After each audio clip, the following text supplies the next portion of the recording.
আৰম্ভ অলৰেডি কৰিছেই সৰু সুৰাকৈ হ'লেও, কিন্তু তাতে তেওঁলোকে এতিয়া অকণমান বহলাই কৰিব পাৰিব আৰু বছৰত হয়তো তেওঁলোকে লাখ টকা ইনকাম কৰিবলৈ সক্ষম হ'ব বা ময়ো সক্ষম হ'ম।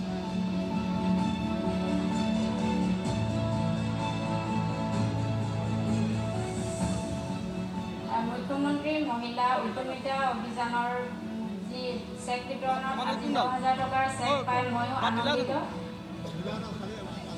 আৰু লগতে মই এতিয়া ব্যৱসায় কৰি আছিলোঁ বৰ্তমান আগৰবাতিৰ হওক, আচাৰৰ, গেলামালৰ দোকানৰ লগতে কেঁচা শাক পাচলি আৰু মণিহাৰীৰ বস্তুও মই আগবঢ়াইছোঁ দোকানত।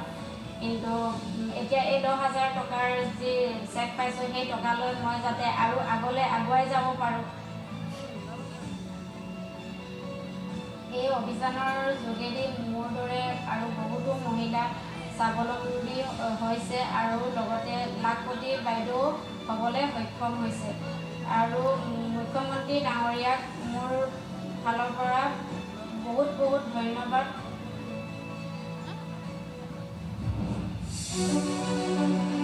মুখ্যমন্ত্ৰী মহিলা উদ্যমিতা অভিযানৰ অধীনত নিজৰ ব্যৱসায় আৰম্ভ কৰি আত্মনিৰ্ভৰ হ'বৰ বাবে মুখ্যমন্ত্ৰী ডক্টৰ হিমন্ত বিশ্ব শৰ্মাই মহিলাসকলক পৰ্যায়ক্ৰমে 10,000 টকা আৰু পৰৱৰ্তী পৰ্যায়ক্ৰমে 25,000 আৰু 50,000 টকাকৈ প্ৰদান কৰাৰ ব্যৱস্থা কৰিছে।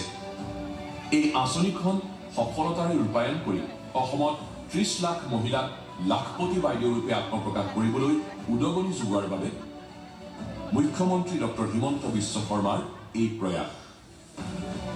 এই পৰিৱৰ্তনৰ যাত্ৰাত বাইদেউ গৰ্বেৰে খোজত খোজ মিলাই আগবাঢ়িছে। এই অভিযানত লাভ কৰা 10,000 টকাৰ আৰ্থিক সহায়ে সপোনক এক নতুন গতি প্ৰদান কৰিছে।